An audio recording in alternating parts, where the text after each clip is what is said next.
Good morning, friends, and happy Thanksgiving 2024. I've been somewhat waving the flag on Facebook, talking up what we do have to be grateful for. It sounds patriotic to talk about what you're grateful for about your own lifestyle dash ethnicity. And for me, part of what I really like about my ethnicity is how multicultural, to use that word, it truly is. Just personal bio, I grew up in Chicago, born in Chicago, a little kid in Portland, but then Rome, Italy for through middle school and some high school in Florida. I've been looking over this guy. He's said British, but he's from Northern Ireland. He goes to Orlando, and he's blown away by what we have in Florida. Now, I was blown away almost literally because Hurricane Milton came through while he was there, but he's exulting about the freedoms we have. And really, I'm understanding what my professor Richard Rorty is saying in his book Achieving Our Country. It's like, what is the role of, let's call it self-hate, right? I think when you're in the process of jettisoning, when you're outgrowing, like you're coming out of your shell, you're turning into a butterfly, whatever your next chapter is going to be, whoever your next you is going to be, whatever you're struggling to attain, sometimes that involves kind of finding what you were or what used to be the repulsive, in the sense that you need to repel against it, and therefore you could call that, there could be an element of self-hate, you could call that, but it's kind of like blasting off from the earth and getting outside into orbit or whatever. It's like leaving a former place with gusto, you could say. Like, it's really a lot of energy coming out of those boosters, and I'm just imagining it's less hate than fury. Your fury is not against others. It's not outrage or resentment. And it's not self-pity. It's kind of when you turn off the self-pity, where does that energy go? It goes into, all right, then, I'm going to do it. I'm going to get out of this. I'm going to hatch. I'm going to morph. I'm going to be the next me. Okay? So in that sense, I can see why we can have self-hatred as a positive. I'll put it on the positive side of the ledger as outgrowing the old you. But then in the national sense, how does it work? Because what Rorty's saying in Achieving Our Country is that it's a kind of an illness, a mental illness, to feel guilt or disgrace or shame about who you are as a member of a nation, right? And there's a lot of that, and that's how that really what that brings into focus. Though is the question is, who is you? Who are you when you say we and your nation? What is my nation? What is my nation? And I think that's something we have to each create. It's kind of like the soul making in Jungian psychology, where it's your responsibility to spin it and get the narrative right for yourself. And, my nation is always morphing, and I indulge in decals, certain iconography to designate the ethnicity, but I don't have to buy that, somebody with a little flag in their lapel living in Washington, D.C., and going about the business of achieving their country, that's not necessarily the country I'm achieving in my work. Like, my mental state and trajectory into the future could be quite divergent from theirs. And it doesn't matter how high, quote unquote, a title they have. Because part of my ethnicity is the Quakers, the Friends, Religious Society of Friends, and we tend to scoff at, or at least not be blown away by, people's impressive titles. Be that, PhD this or secretary of that, right? Because we have to do our own reckoning, is the idea. It's like democracy is not like you can blame your leaders.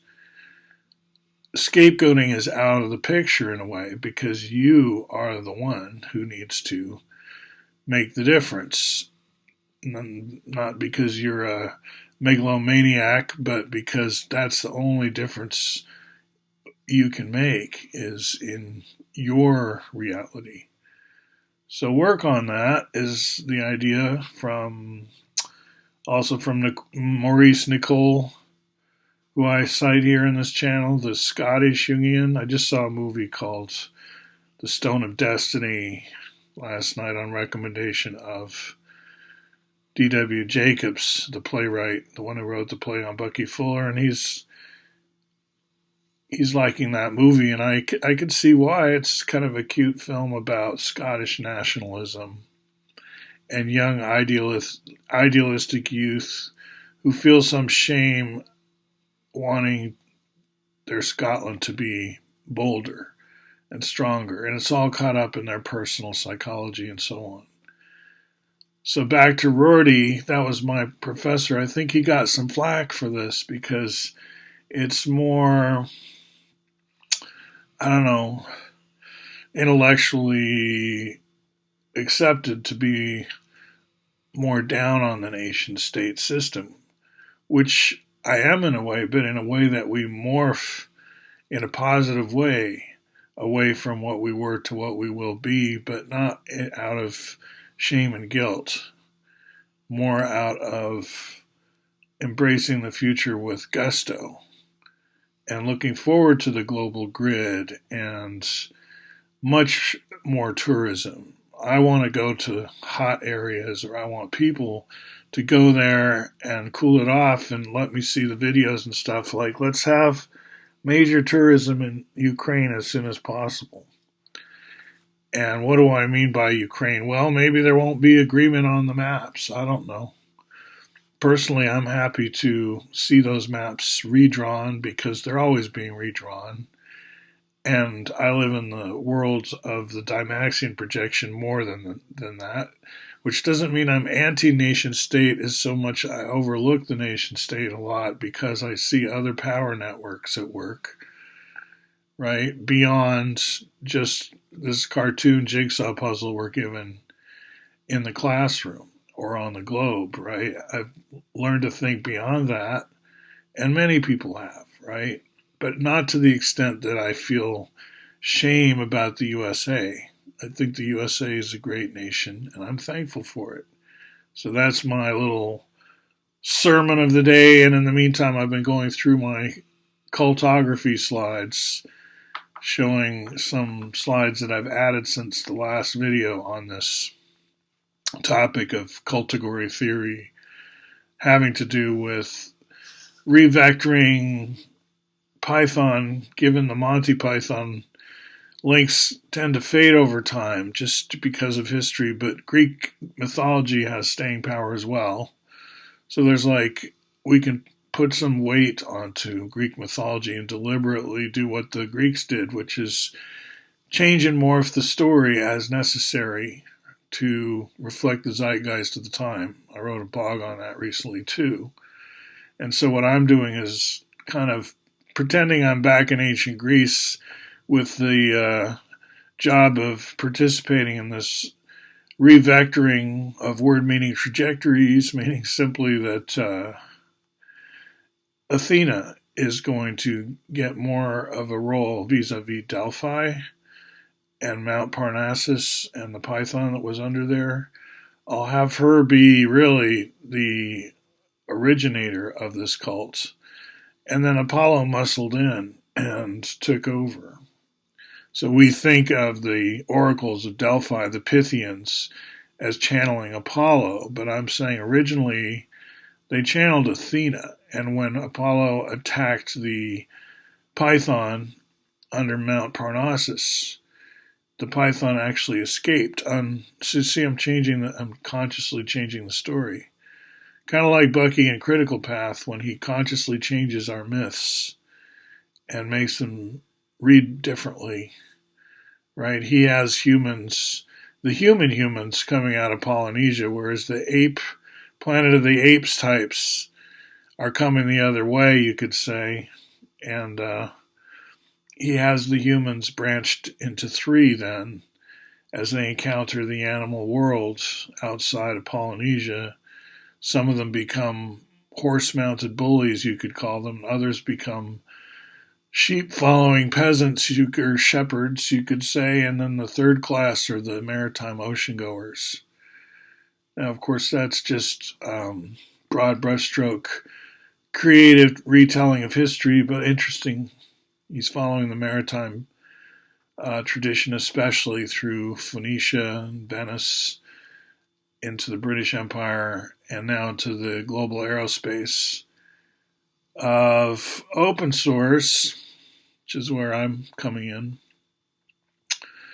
So I'm just saying, changing the myths is something that people do, and I'm just saying the python got away, went to Nashville, Tennessee, and that has kind of a Mormon flavor, because they're always they're mapping Middle East melodrama to North America and creating Zion in Jackson County. I talk a little bit here about Zionetics because what I'm doing is I'm studying the whole meme, as many subcultures use Zion. That's the earlier slides. William Blake, he puts Zion in England, right? It's not all just one interpretation. You've got the movie, you've got the Mormons. So in this twist, the python comes to Nashville, and there's a temple to Athena, for real, created during a World's Fair or Expo there, and the python is in her shield there, and Nike, kind of her familiar, you could say, one of the deities associated with Athena. So that brings me to my fun connection to the Nike company and their just do it, and then I say just use it for Python, the computer language. So I'm tying that in, kind of a fun way. But the idea is that Athena's behind it and a different form of intelligence, and we kind of escape the Apollo versus Dionysus dichotomy that's characterized a lot of Euro and Eurasian, Eastern Hemisphere kind of writing. And here in the West, which means Western Hemisphere, we have more Athena going. More Athena and less of this flip-flop between Apollo and Dionysus. Got a nice triangle here. Different form of intelligence, which stays cool. It doesn't boil over in quite the same way. That's the plan anyway. That's the intent.